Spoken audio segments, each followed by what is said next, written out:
everyone. Thank you very much for joining Insights, the Future of Music. We will be opening our first day of the conference with a panel featuring experts from music technology and research companies. We will have with us today Hazel Savage from Singapore. She is the CEO of Musiio, Andy Edwards from the UK, who is a business executive, talent manager, and director of research at UK Music. And finally, Chaz Jenkins, Chief Commercial Officer at Chartmetric. It is a pleasure to have you all with us today for this panel, which I'm sure would be very interesting. I want to also thank the audience for joining and welcoming all the audience to keep all their questions in the chat box to have them answered by the panelists at the end. So I would like to ask our panelists to introduce themselves. Hazel, would you like to start?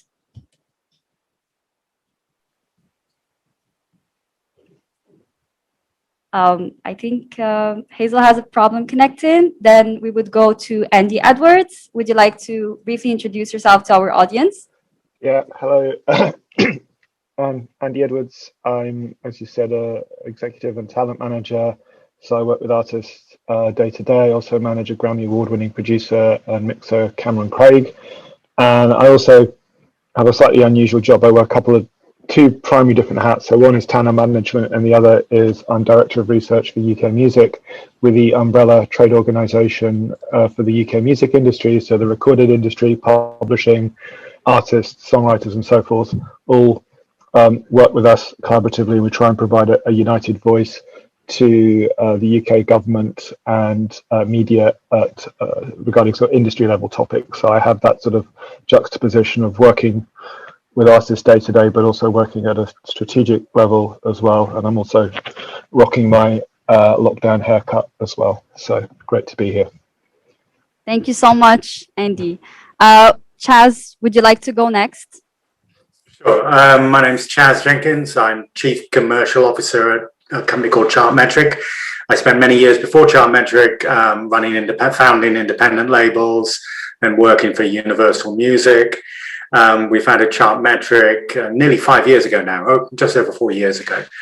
And we analyze market data. So we track data across multiple streaming services, social networks around the world, integrate all this data to help our clients understand better how artists, tracks, songs are developing in the marketplace, better identify up and coming artists, and also to use data to help our clients improve their marketing. We work today currently with around about 2,000 clients around the world, covering major record labels, publishers, independent companies, management companies, through to digital services themselves, and increasingly brands and companies from outside of the music industry who are interested in music and the opportunities that the sector provides. Thank you. Thank you so much, Chaz. Hazel, would you like to introduce yourself to our audience? Hi, yes, sorry, I was having a little sound issue before, but hi everyone, I'm Hazel Savage. I'm the CEO and co-founder of Musiio. We're an artificial intelligence company for the music industry, which means we do a lot of data processing. We analyze large volumes of data for other music companies, so we're B2B. I've been in the industry for a long time. I've been in the music tech industry for about 15 years. So I started at Shazam, I've worked at Universal and at Pandora Music Streaming as well. So thank you so much for having me. It's a pleasure to be here. Thank you so much, Hazel. So before discussing the present and the future of the music industry, I would like to start by briefly stopping at the past. From the phonograph to vinyls and cassettes to what we have now, Spotify and Deezer. We are reaching what we call right now the digital era. So I would like to ask our panelists, how can you describe the evolution of the music industry? And I would like to start with Chaz, who's been in the industry for more than 20 years. Can you take us through the main milestones that were influential to you? You win, Chaz. I've only been in it 15 years. You've got 20, so you have to go first. It's actually a lot more than 20, but we don't have to go there. I think really, I used to work primarily in the live industry. I used to run nightclubs. I used to promote concerts. And I really got involved in the music industry. I set up my first record company in July 1999. And in fact, I launched that company in the same week that Napster was launched, the original illegal version of Napster. And, that may seem like a stupid decision, but in actual fact, I think it was a really good decision, because Napster, what it did was brought incredible disruption for the industry. Now, it was very damaging. Lots of people lost their jobs. Artists lost a lot of money as a result of Napster, but Napster really signified a massive transition in the way that consumers find music, listen to music, share music. We often just think that Napster, all it did was mean that music was heralded the digital revolution, and people now stream music online rather than going out and buying recordings, buying CDs or LPs. But I think the other interesting thing that Napster kick-started was really the growth of social networks in music. The easiest way to think about it is, we all discover new music from our friends. But in the old days, back in the 1980s, when I was young, I only had 4 friends, because that's how many friends you used to have in the old days. And my 4 friends lived on the same street as me. And so that was how I learned about music. Music used to be a very local, parochial activity. There weren't really many international artists. Today, of course, we don't have 4 friends living on the same street. Everybody has friends all over the world. And we learn, discover music and are influenced by people from every single individual country. And so that's fundamentally changed music, the way we all discover, share and listen and like music. And I think that more than digital itself, it's that social interactivity has changed the music industry fundamentally. Thank you so much, Chaz. Well, definitely social media impact is just astonishing. Would any of our panelists would like to add up on what Chaz mentioned? I'm not quite sure who's been in the industry longer, me or Chaz. But one thing I would like to stress. Who wants to win that competition? So it'll be like the auction sketch in the Monty Python thing, who had the toughest. Exactly. I think. I am a Yorkshireman, by the way. Fantastic. I'm Northwest. Technically, I'm County Durham, which is even further north than Yorkshire. Yeah, but we could do it. We could do the sketch. Well, I'm Northwest, and so now we can sort of flip it into a sort of a narrative bashing the London-based music business, which obviously is one of the key places in the globe, I guess. One of the things I think that the record industry came in for an awful lot of criticism, especially in the early 2000s, was hang on a minute, guys, you should have seen this coming. And I think there's a lot of validity to that, because the music industry was very aware, or at least there was some people within the industry who had an awareness that this was coming. And not wishing to blow my own trumpet, but I wrote my undergraduate dissertation in 1993 on the electronic distribution of music. And I submitted that in March 1993. That was the year that I graduated. Now, I'm not going to claim that I was a genius for coming up with that, because I didn't. I wrote it, I put a lot of work into it. And I think, as far as I'm aware, it's one of the first major pieces of any kind of written work on digital music. I'm not aware of anything before that of any substance. But the person who gave me the idea for it was a lovely gentleman who's now retired, called Peter Scaping, who was the research director of BPI. And I went to him as a very young, fresh-faced, naive student, saying, hey, I want to write something on the music business. I got some ideas. And Peter, in his very deadpan delivery, was like, yeah, well, you can do that if you like, but I don't think they're very good ideas. How about this?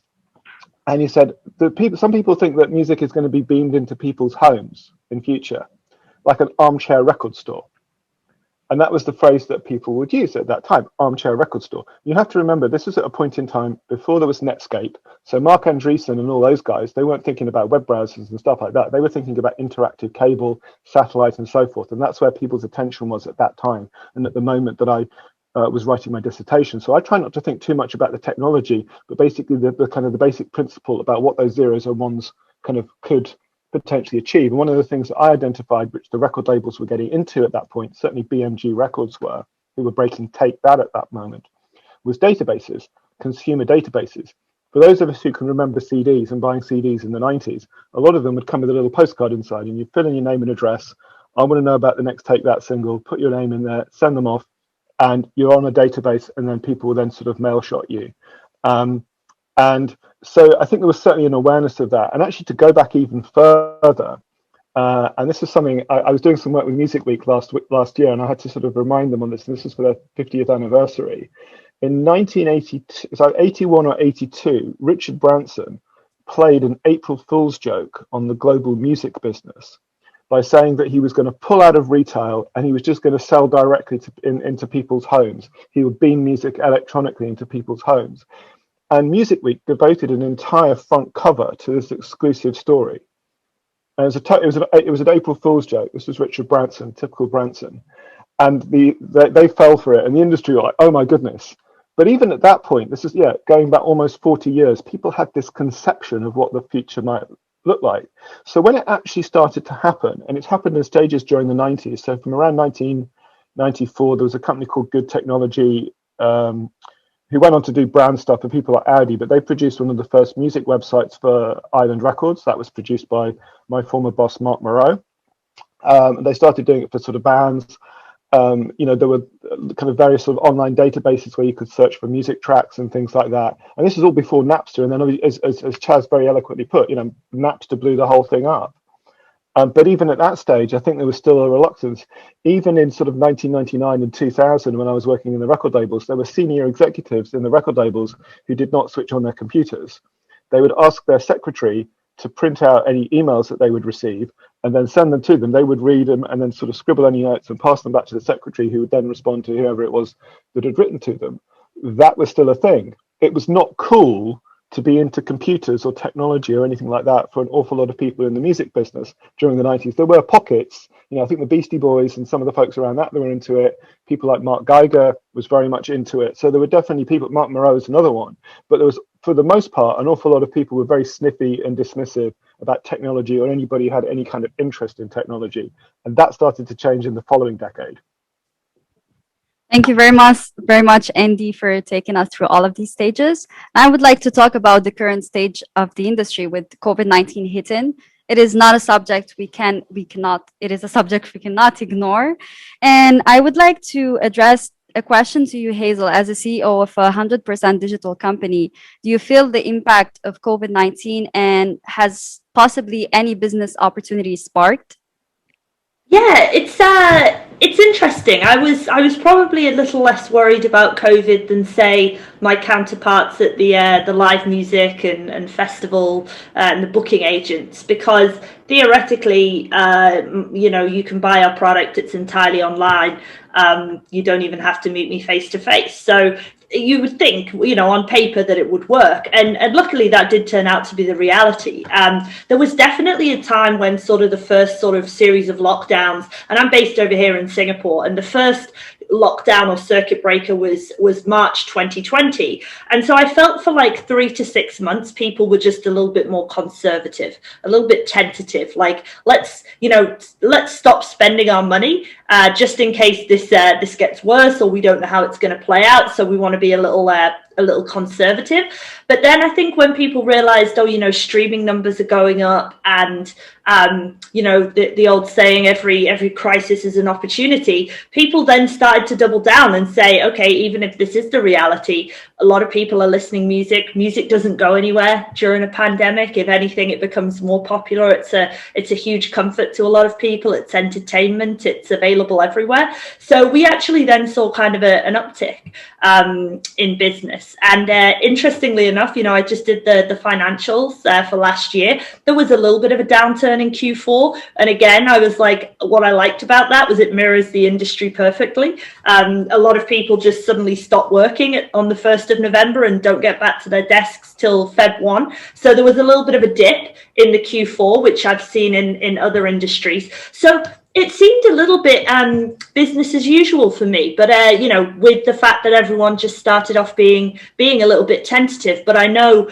that's absolutely not the case for live. But I am also excited about this roaring 20s that everyone's talking about, which is as soon as we're allowed to go to gigs again, we're going to go crazy and we're going to go to everything. And that definitely applies to me. I shall be attending the opening of any envelope.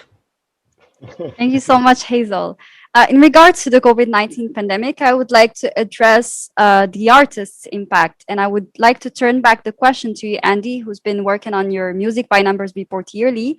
And you highlighted the fact that 2/3 of the artist's income has been impacted by the pandemic. Would you tell us more about that? Yeah, sure. And I would say that that sort of, very in very broad terms, that probably applies all the way through the spectrum. So sort of the major stars all the way through to, artists who are kind of at a very early stage of their career. And what we're seeing now is, a lot of artists who don't even necessarily have record deals or publishing deals, but are self-released, they're on Bandcamp, they can play shows, they can get onto festivals and sort of earn a living on some level, even if it's like 20, 30, 40, 50,000 pounds a year, as opposed to the folks who are got sort of management and teams around them where their income is in the sort of millions and tens of millions. And I think that's probably true right across the board, because that is the proportion of income that actually comes into their bank accounts. It comes from live, it doesn't come from recorded. Even if you're in a major record deal where you've got significant advances and so forth, a lot of the costs associated with producing your record, producing your record, videos and so forth are recoupable from your royalty account, not on the company side. So therefore you have to recoup all of that before you actually start to generate any kind of income. So for a very long time, the way that a lot of artist business models are set up is the label will give you a certain amount of income and a certain amount of resource and get you out there and get your profile, but you're really looking at other forms of income streams to generate that, and the bulk of that is live income. Now, it's not just, this is really important, it's not just the income that you get from a promoter, your fee or your split of the door or whatever it is. It's also the merchandise sales, and merch sales skew very, very significantly towards live shows. Probably over 50% of merchandise income traditionally comes from live shows, so that went as well. A lot of CD and vinyl sales very often are at live shows, especially for those younger acts that are emerging. So they might not get racked at retail or on Amazon or something like that, but they can take a bunch of vinyl. If you can sell 5, 10, 15 pieces of vinyl per night at a show for a young act, you're doing really, really well there. All of that went. And the other thing that went as well, and this affects publishers too, is most jurisdictions around the world, most legal jurisdictions, have a provision that promoters must pay a performance license to the local PRO. So whether that's PRS in the UK, Game It in Germany, or wherever it is, so that if you're playing a set at Glastonbury as a young act, and say you're playing a 10-track set and those are your songs, you will receive some income from your PRS statement from your Glastonbury performance. That income has gone as well. So it's not just the fees that you're getting from live, the impact is much, much broader.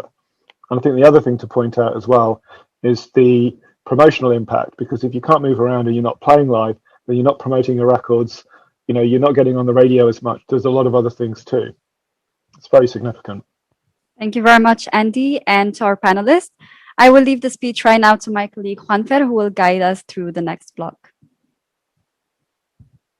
Thank you, Chai. I would like to fast forward the timeline to 2021. I would first like to start off with a term that has become over the last couple of years a buzzword: AI. Hazel, since you are an expert on this subject, how do you think that AI plays a role in the future of music?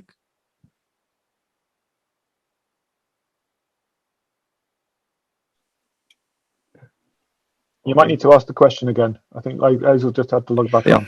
Then, I did. I lost audio again, but I'm back. What was the question? Good to have you back.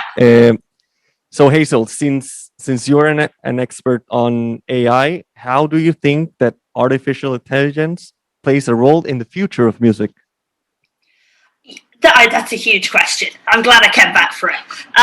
It's a really difficult one to answer because, artificial intelligence is it's a broad concept that includes essentially anything that looks like it's mimicking human behavior. So for my company, that means, you know, teaching an AI to identify the BPM, the beats per minute of a song, or the genre of a song, or the key a song is in. For other companies, that means teaching an AI to write music. And, you know, it can also mean teaching an AI to tell you what's good and what isn't good, or what should go in a playlist and what shouldn't. Where I sort of want to loop back to, it's almost the original question you asked, and the reason why I think AI is powerful is the industry has changed significantly in the last 10 years. My first ever job was I used to work at HMV, so big up the record store fans in the house.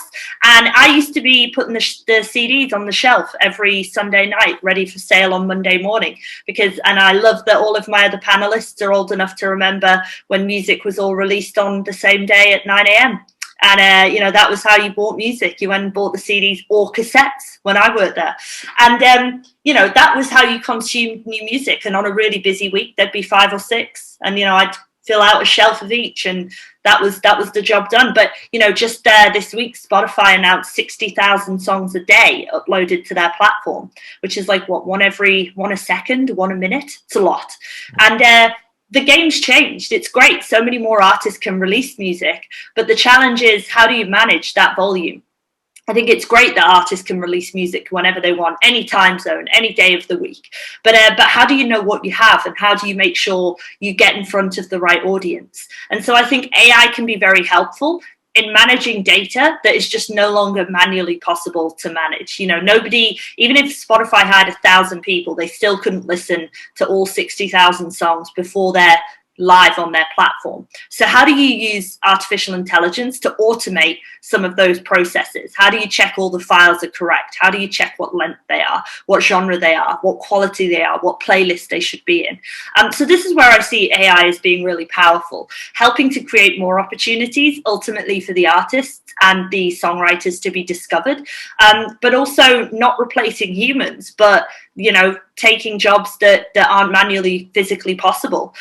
So that's where I see the benefits of AI. That 60,000 a day is only going to keep growing. And so we're going to need a little bit more assistance, AI assistance, to make sure that we can create some successful careers. Wow, that's impressive. Can you tell us a little bit about Musiio? How did you came up with this idea? When did you founded Musiio? Tell us about it, please. Sure thing, yeah. So we've been a company for 3 years, and I actually met my co-founder at a startup incubator. So he's the real AI expert. I'm just the talky one who's worked in the music industry for a while. And we started working together, and really Musiio was a combination of what are the things that he can build that very few other people can, and what are the things that I think would benefit the industry that's very hard to access and not everybody knows about. So, you know, originally, this is crazy, the very sort of first idea, I was just trying to think of all the challenges I have in my day-to-day life, and literally asked point blank my co-founder, could you fix this? Could you fix this? And one of them was, I get sent a lot of music by friends, bands I've never met, people on LinkedIn. And I was just like, I never listened to any of it. I apologize for anyone who's ever sent me music. But it's time consuming, and it's actually not specifically what I do for a living. But I was like, imagine if I could train an AI with my opinion and my feedback. And then if someone sent me a song, you know, the little AI generated Hazel could give you some feedback. That was kind of the original idea, like a little tool for people who get sent a lot of music. And then obviously once we had that concept, my co-founder said, yes, you could train an AI to listen to music and then recreate your response, whatever that response might be, if you had enough data. But then we decided to expand it out. You know, it's not super impactful if it's just one little chatbot, but what about if you could give that to record labels or streaming services or other music companies at scale? So that's kind of how we came up with the idea and how we built it from there over the last 3 years. Thank you, Hazel. Wow, that's really impressive. What's happening right now with AI, and yeah, in regards to artificial intelligence, as you discuss, data processing, algorithms, and all these new technologies. that are increasingly becoming part of the music industry imminently. So I would like now to go to you, Chaz.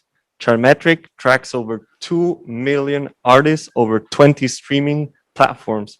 Can you tell us more about the technologies that Chartmetric is using? Yeah. So basically, we're tracking market data. So we're looking at the data which tells us how music connects to consumers, how consumers discover music, how they find music, how they share music, how they communicate with their friends. And this encompasses, tracking things like playlists, charts, looking at the demographics of audiences, multiple different ways to help our users in the music industry and artists themselves understand how the marketplace works. And, this isn't anything new. What I often say is that, as an industry, music has always used data. Even if you go back 30, 40, 50 years, music was a data industry. It's just what was data, we didn't used to think of it as data. We thought of it as information or knowledge. And, A&R people, a lot of users of Chartmetric are doing A&R. They're trying to discover new artists or trying to develop new artists.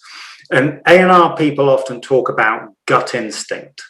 They talk about the ability to hear a bit of music and know immediately that that band is going to be a hit. They're going to be huge.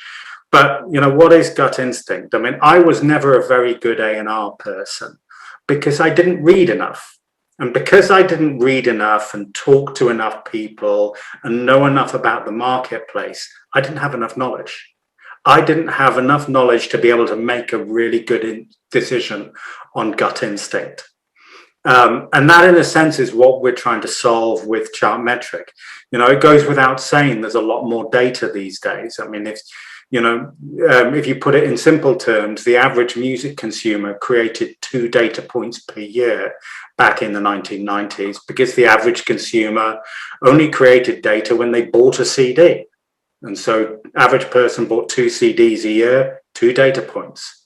Today, the average consumer is creating 20,000 data points per year related to music because they're streaming music on Spotify, they're watching videos on YouTube, they're sharing posts with their friends online about artists, sharing playlists. Every time somebody does that, it creates data, and that's the sort of data we're interested in gathering. Now, of course, we could then just display it all and let the music industry look at it, but there's way too much data for somebody to absorb in their head, like we used to do in the old days before digital. And so with Chartmetric, what we do behind the scenes essentially is join data together. Join data together, clean up data, work out and create algorithms and indexes to explain how music trends, how things evolve over time. And so then we can then display that to our users to help our users understand how an artist is developing, what they need to do to better market an artist, to look at the audience for the artist and decide how they better target the artist or discover new artists in the first place. Look at which bands are sort of building an audience, potentially anywhere in the world, and then trying to determine how to develop that artist. Can you mention a recent success story on how you guys leverage insights of data? We publish a lot of research about how music actually evolves. Because we have our own research team who work with labels and live promoters and management companies to understand the marketplace. And often with the most interesting research, we publish it. I mean, probably the most well-known bit of research, which Hazel and I were talking about yesterday, was a bit of research we did into what we call trigger cities. What we noticed was that we analyzed the 50 biggest artists to emerge between 2017 and 2019 globally. And we were interested in looking at where those artists who went on to be big stars, where did they first build their audience? Because most of these artists came from the USA, some from the UK, some from Korea. But does that mean they were building their artists in their home market? Because that's how things used to develop in the old days. An artist would build an audience in their hometown, maybe get signed by a label who'd make them a hit in their home market. And maybe after 2 or 3 years and several albums, the record company would release an album globally by the artist. But we looked at these artists who emerged recently and tried to identify, where are these artists building their first audience? Is it in their hometown? And what we actually found was that even if the artist came from New York or London or Los Angeles, it didn't matter. They weren't building their audience there. Their initial audience was being built in Latin America, Southeast Asia, sometimes India. These were the places where artists were virally, organically building audiences much, much more quickly than in their home markets. And, you know, almost every single one of the 50 artists we looked at was building their audience in these markets and then going on to global success and then going on to have success in their home market. So that's an ongoing trend now. And I think it's one of the most interesting trends we've seen over recent years in the marketplace.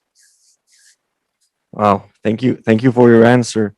I would like now to go to Andy. So after hearing about the novelty of machine learning capabilities, new technologies, etc., is AR losing its relevance nowadays? Yeah, it's funny. I was thinking about what I was going to say today, and I was looking at some of the questions. And probably Hazel will hate me for saying this, but I was going to probably say lots of cynical things about AI and so on. But you actually really sold me on a lot of the stuff. And no, Andy, you gotta question it, because otherwise it won't end up being any good. So I love a little. People should be questioning it. It's 100% the right approach. If we don't poke holes in it, it definitely can't help. So yeah, no, go for your life. Don't you worry about me. I suppose it's like, having sort of does Microsoft Word make you a better writer as opposed to sitting at a typewriter? I've got ADHD, so my brain, I only learned that about 18 months ago. So I've had it all my life and I didn't know, and now I realize I've got it. And I've always liked writing, but I've never really thrown myself into that. I write the odd thing for Music Business Worldwide, and I've written something on ADHD, and you can go and Google it, and it's up there.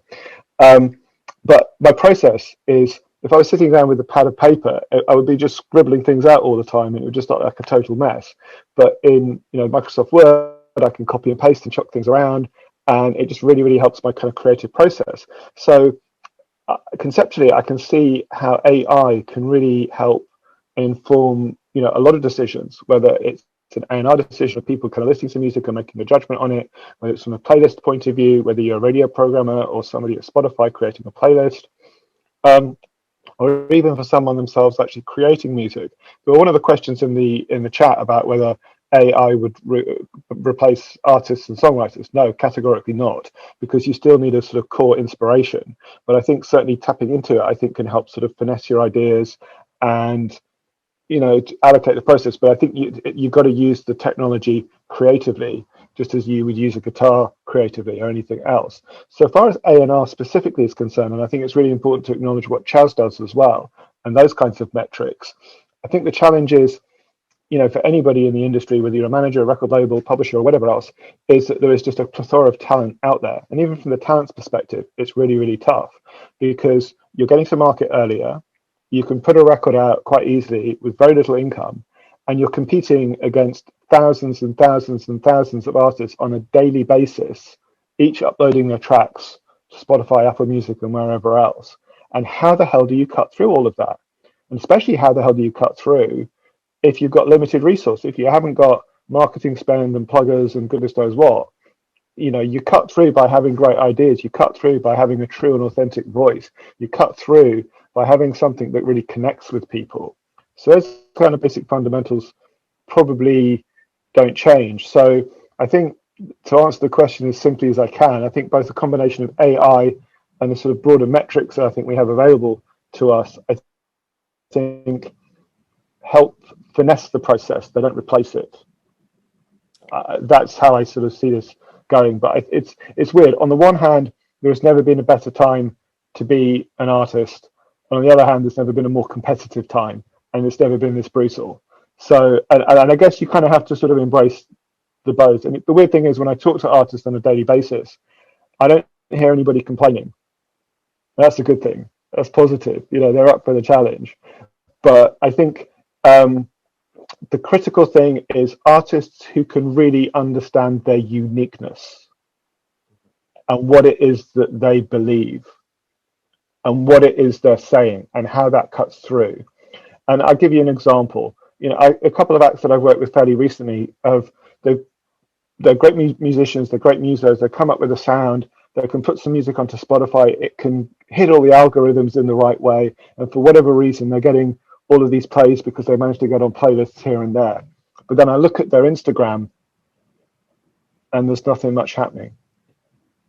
And that's just something I always look at. It's just very, very simple terms when I'm speaking with new artists. I'm interested not just in what's going on in terms of their Spotify numbers, I'm also interested in looking at what's going on their Instagram. Not just the actual numbers that they have on Instagram, but also what it is that they're actually saying. How are they conveying themselves? Does that really get across what this artist is about? And if we're talking about artist careers, as opposed to having songs and records, yeah, you can put something into a machine and come up with something that sounds great, and you can have a single track that does okay, but does that actually translate into an artist career that can sell tickets, sell merchandise, build a fan base, and have a sustainable career? No, you need much, much more than that. And that's where you're going to look at some of these other things as well. And I think the artists that can do that are the ones that are convincing, authentic, real, and those are the ones that ultimately cut through. Just to build on that as well, Andy, this is where I think you're sort of crossing over with like the limitations of AI, you know, because we do research projects, you know, using our technology to tell people more about audio files. But one thing AI can't do is it doesn't understand context. You know, so it's really funny. If you drop a Justin Bieber when he was 12 or 13 years old into our AI, it will tell you it's a female vocalist because it doesn't know who Justin Bieber is. It doesn't know that he's 12 or 13 in those early recordings. And also, you know, even if I can take 10,000 songs and tell you from an audio perspective which 10 of them are the nicest to listen to and the best to listen to, I can't tell you what those people are like as artists. I can't tell you if they're still actively performing. I can't tell you if they're engaging on social media. I mean, that's where Chaz comes in. He can get you that kind of data. But, you know, AI has its limitations, and that is it's very good at practicing a repeated response, but it's terrible at context. And like you say, the artists that have been succeeding really well are the ones that manage to combine all of those factors. Yeah, I remember talking with a producer when I ran a label, and you know, he'd sent the master for an album, which we were going to release, and I listened to the tracks, and there was one track which I thought, bloody hell, there's a mistake there. There's a clatter. There's something wrong. The drums are completely wrong. There must be a better take. And so I called the producer and I said, this is a mistake. Haven't you got a better take? And he just said, oh no, it's great. It's wrong, but it feels really good. It fits with the song, this sort of like mess up in the drums. And he went on to explain, it's the idiosyncrasies, the mistakes, which add personality to music, which add identity. And without that, everything is just too clean. AI doesn't make mistakes by its very nature. You know, everything is pristine. And often in music, whether it's because we follow an artist online, we follow them because they're human beings. They make mistakes. They do silly things. They do something out of the ordinary. They express personality. And it's those things which make audiences engage with artists. That's not to say there isn't a role for AI in production and songwriting. There is. It can help us. It can guide us. It can offer us a framework. But often human beings create personality. So at least for the next 8 years, I think people are okay. Thank you, Chaz. So to finalize this block of questions, I would like to close with this one. are technology capabilities advanced enough to discover the next big hit or not? Hazel, do you want to go first? Great question. I suppose I was just having a little chat with someone in the Q&A there, but I feel like this one's got to be me. So at our company, we put an article out, a piece of research we did on hit potential, which is basically where we've tried to train an AI to be able to identify quality. And what we did in that piece of research was we took 10,000 tracks that were from the Free Music Archive, which is the world's largest collection of Creative Commons available music. So it's some of it's user generated, some of it's independent, amateur, some of it's super professional. There's some big names in there as well. And then we took 10 absolute bangers from 2020. I'm talking your Rihanna's, your Ed Sheeran's. And we dropped the 10 tracks in the database of 10,000, and then we asked the AI to pick the top 20. And in that top 20, it found 9 out of 10 of the bangers. And so is AI great at finding amazing production, great melody, and potentially successful hits? Based on our initial research, probably yes, because the reality is no one's going to sit and go through that 10,000 songs. And yet, of course, there's other things that make, as we said, around context that make a song successful. But we're interested in the power of what you can do at scale. And also we did a project with a major label in Singapore that were running a talent competition, and they ran it all across, this was last year, all across China, Indonesia, Australia, Japan, all the big markets. And they got about 20,000 entrants to the competition. And again, like full-time A&R at a major label are not willing to sit through 20,000 user-generated submissions. So they used AI as like a first-pass filter. They used AI to basically send over the top 50 tracks that were submitted every week. And then the A&R team then had a manageable task to be able to go through and see if we'd found something they liked. We were also able to then kind of adjust. In the first submission we did, they were like, yeah, you found good stuff, but there was hardly any female vocalists. Could you increase the amount of female vocalists, because that's what we're interested in, and so we're able to tweak it, and we're able to act as a filter. I believe that the successful companies, when you see all of the music acquisitions that are taking place and how much is going on in the music space, the ability to work with a successful catalog leads to a financial success. And I was saying up until a month or two ago, I couldn't believe that if you went to Sony Music's global website, it said, we do not accept unsolicited demos. I was like, how does one of the biggest record labels in the world not want to hear new music? That to me is wild, but they had absolutely no way to process it. And, the deal they've done with AWOL, acquiring, AWOL, the publishing part of Cobalt, they now have one of the biggest pipelines in the world, which I think is an amazingly astute business move. So I really do see, how we deal with volume as potentially helping us find successful artists. But I can see maybe Andy might disagree with me, so I'd love to hear what you think.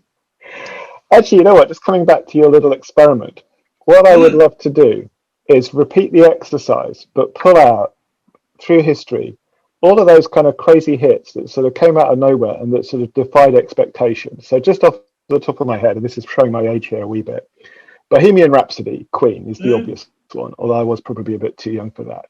Shut Up or Your Face by Joe Dolce, which was a massive hit in the early 80s, which I hated, and everybody did, because I think everybody's grandmother went out and bought that record. So how would that contend on AI? Or maybe like Trio Da Da Da, which I actually have on a Spotify playlist, because for some weird reason I actually quite like it, but it's like I like that. A bunch of German guys going Da Da Da, and it was in German as well, and it was a big hit in Britain. And but it just had this weird da da da over and over. And, how is this a hit? But it is, and it's like you get into it, and I love it. I was listening to it yesterday even. There you go, guilty pleasure, yay. Yeah. Well, the thing is, Andy, you're one to know more. We can do this experiment. Let's do it. Research project. I want to know how that plays out. So so that's kind of one thing. But I think, so in essence, in answer to the question, I absolutely think that AI can absolutely help kind of project hit tracks. But what it's not going to do is going to find you the next superstar. It's not going to find you the next Kurt Cobain or the next Billie Eilish or even the next Captain Beefheart. Here's the thing, Trap Mask Replica, I can't find on Spotify anywhere. They probably get about 3 plays. I mean, Trap Mask Replica is the kind of thing that you buy because it's the sort of record you feel that you need to own, so that if you're down in the Good Mixer or wherever it is you hang out in Camden or anywhere cool, that yeah, man, I've got Trap Mask Replica. But does anybody actually listen to it? You know, honestly, Andy, if anyone, those 3 plays are probably all my husband, because he is the biggest Captain Beefheart, Frank Zappa fan, and I call it music to drive someone insane. That's what I call it. But there's a fan. I found one. Yeah, I bought that record about 25 years ago, and I probably played it about 4 times. And I do actually quite like Captain Beefheart, but I probably just don't play that one so much. So I suppose, yeah, I think you know, in terms of tracks, hits, absolutely, yeah. In terms of things that are just a bit more left field, or just things, you know, people who are going to inspire legends, icons, no, I don't think it's going to do that. I disagree slightly on the artist side. I think, you know, data is more than capable. It has been doing for several years, helping us identify who will be the big artists in the future. Simply because, you know, if you go back to the 1990s and before, you know, new artists did not release music on their own. You know, you needed a record company or at least a distributor to release a bit of music. And it was you didn't reach much of an audience. Today, kids in their bedroom who've never thought of playing live can record a bit of music in their bedroom and release it globally and have it on stores in 200 countries within 24 hours. And so that means that at that point you start generating data. We can analyze how an artist is engaging with audiences, and it is remarkable how easy it is to be able to assess artists at a really early stage, whether their music and themselves, whether they're able to build an audience, engage an audience, and crucially retain the engagement of audiences. That's sort of the key metric which we look at. It's the ratio of audience engagement to audience retention. What you're looking at there is slightly more longitudinal. So you're not just looking at sort of one track, you're probably looking at how they perform over a series. It can be one track. Often it's more tracks than that, but it's how an artist builds engagement with an audience over time. Mm-hmm. And, you know, on a simple level, lots of people just look at the number of streams. That can actually be incredibly misleading, though, because it's too easy to fake the number of streams. What we're particularly interested in is things like the number of followers an artist is, and the ratio, and whether they're retaining audience engagement rates on social platforms as well as streaming services, the demographics of audiences, and artists who are very good at engaging very specific demographics, you know, especially young female demographics. That's an incredibly important factor, you know, because certain audiences are more viral. They will tell their friends, they will share music, and that helps things grow. And also the location of where an artist is building engagement. As I mentioned before, if you're in the UK, but you're managing to build audience engagement in Santiago or in Manila, often that can be an incredibly good sign. And looking en masse at how artists emerge, it's possible to really identify artists who have a much higher propensity than average to make it in the long term. Okay. Thank you all so much for your enlightening answers. Now I would like to pass it on to my colleague, Isabel, who will be guiding us through the next block of questions. Thank you, Margaret. And I would like to begin by focusing on the positive aspects that the pandemic has brought. So, Chaz, you have mentioned the capacity of musicians to connect with their audience, social media impacts. Could you each state some positive impacts that the digital era has brought? Chaz, would you like to begin? With regards to the pandemic? Yes, yes, of course. Yeah. So I think it's very difficult to think of anything about the pandemic really as positive. But what I think it's given people space and the opportunity to think much more about, Hazel mentioned the word earlier, context. You know, if we go back to pre-pandemic days, people were doing lots more things when they listened to music. They were commuting, they were in the office, they were working out, they were running, they were cooking, they were seeing their friends. During the pandemic, people have done less activities because we've generally all been stuck in our home. You know, we've generally all been sat at a desk or in a room. We haven't been doing many things. And I think a lot of musicians have used that as an opportunity to think about what their audience are doing and creating music specifically for their audience. Because in general, we're listening to slightly different music at home, and certain artists, smart artists, have sort of responded to that, and they've benefited from it, because of course, if you create music for an audience which they're going to respond to, then it's beneficial. Absolutely, thank you. Andy, would you like to continue? Benefits.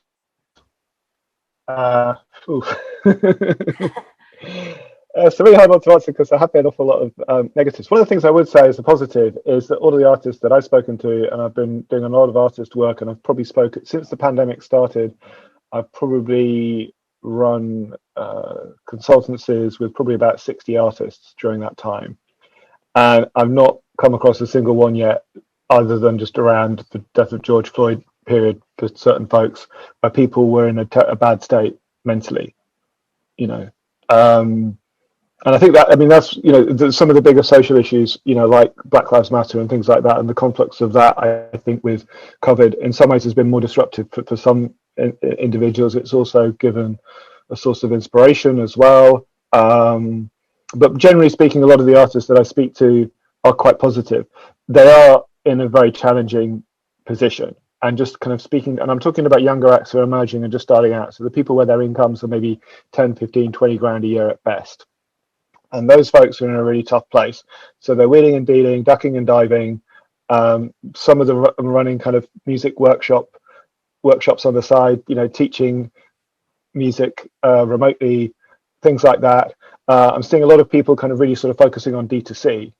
And I think sort of a renewed focus on D2C, I would say, is definitely a positive.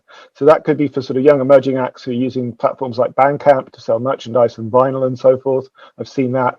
But I've also seen it, you know, at the top of the tree as well for people who are kind of signed to merch companies like Bravado or Sandbag, really kind of driving, you know, their merchandise range in a more focused way than they've done previously. And I think that's probably a positive as well. I think people learning to be adaptable and flexible, both in terms of how they make music and how they promote it. One of my clients, Cameron Craig, he was working with Katie Melua just as they were going into lockdown, and Cameron was mixing Katie's record, and they were working partly from Metropolis in West London and partly from Katie's house. And then the final bits, they were both in their own separate studios, and I think they used some software called Audio Movers or something like that, so that they could mix the record in real time without any latency problems and things like that. But they just found a way of doing it, and Katie whacked it up on her Instagram and told a bit of a story around it. So I'm seeing those sorts of things as well. So I suppose if I could sort of summarize the positives, I think sort of particularly from an artist perspective, I would say probably people are learning to be more flexible. And I think flexibility is a critical part in terms of building resilience during tough times. So hopefully I think people who can survive, and I think it's been really, really tough for a lot of people, hopefully they'll come out of this leaner, meaner, and in a stronger position. Thank you so much, Andy. And last but not least, Hazel, would you like to Well, I don't know about Lena over here, Andy. I've gone the other way, to be honest, mate. But yeah, I can only sort of slightly think of selfish reasons, and I suppose it does dovetail into the business in one way, which is pre-COVID, I used to have the most insane travel schedule. because a lot of people like to do business face to face. And, if you wanted to be on a panel like this previously, you would have to fly to Austin, Texas at South by or Medem in Cannes. And so with no traveling, I think my carbon footprint is greatly reduced. In 2019, I was in the US 6 times. I was in the UK 5 times. I went to China 4 times. I went to Australia twice. It was insane. I was out of the country, out of Singapore, at least half of every month. And now I go absolutely nowhere. So I don't have jet lag, which is nice, massively reduced carbon footprint. And I feel like maybe the lasting result is people might get more comfortable with video conference being just a reasonable way to do business. And, I can sign just as many deals sat in my music room at home. So that's a nice little positive. Obviously I would like some travel to be open back up. Want to go get a pint with Chaz and Andy at some point up north, but if not everything has to be travel and face to face. So there's good and bad with that, but that would be my selfish takeaway. I don't have jet lag. That's it. Oh, and I just suddenly thought of something else. I also got Invisalign last year. This is like the invisible braces that, I don't have them now because I've finished. But normally, would I even be in the country often enough to dedicate my time to teeth straightening? And when you're at home, no one can see you anyway. Nobody cares. So, I indulged in a little vanity in 2020 as well. So there's a little hot take if anyone's interested in my teeth straightening. Thank you. Done it. Perfect. Thank you so much for sharing, Chaz, Andy, and Hazel. We have 5 minutes left, so I would love to address questions from the audience. I believe we have some. Juan Bril, would you like to come on stage?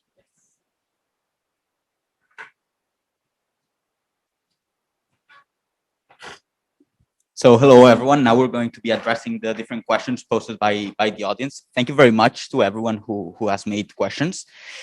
So many questions were related with the AR field, and Hazel has already answered most of them. But there has been a question asked by Ernie about the importance of building this credibility inside your credibility for your clients and for your and data-driven credibility. If you could expand on that. Yeah, I'd be happy to expand on that. Just in case anyone wasn't aware, there's a Q&A function, and I have been answering questions this whole time. I love a multitask. I love type. I love talk and type. If you can do both, why not? Double your money. And yeah, there was a great question that came through about the authenticity and the accuracy of data sets when it comes to AI.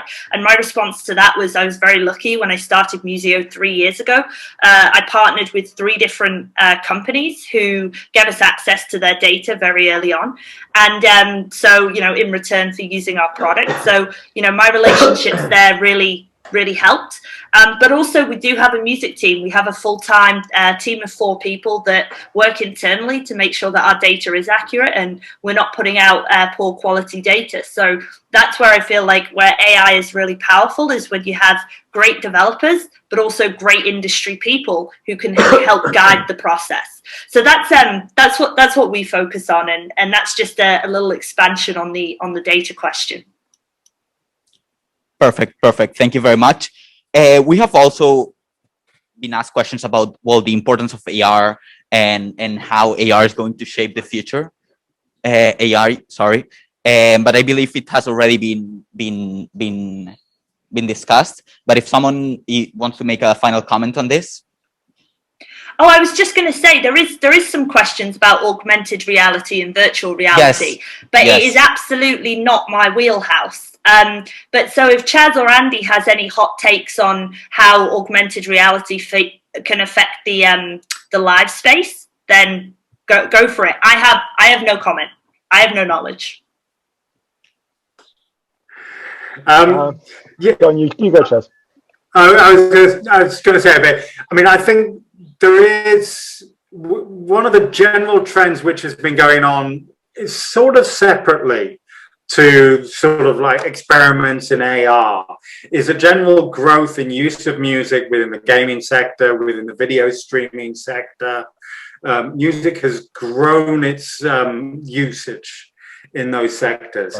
And those sectors, of course, are sectors which are much closer to AR. You know, lots of record companies have experimented with AR, but I think a lot of the relationship and skills with music are really going to come from that sector. And it's a very, very different sector. You know, the gaming sector is related to music in a sense, but it operates in very different ways. And I think, you know, the sector is looking at using music, will use it more widely, but it's probably going to be on a narrow range of artists for some length of time yet. Thank you very much for answering all these questions, and thank you very much to the audience too. Please feel free to ask more questions in other talks, and thank you very much for everyone, for the speakers, for everyone to have joined this amazing panel of discussion.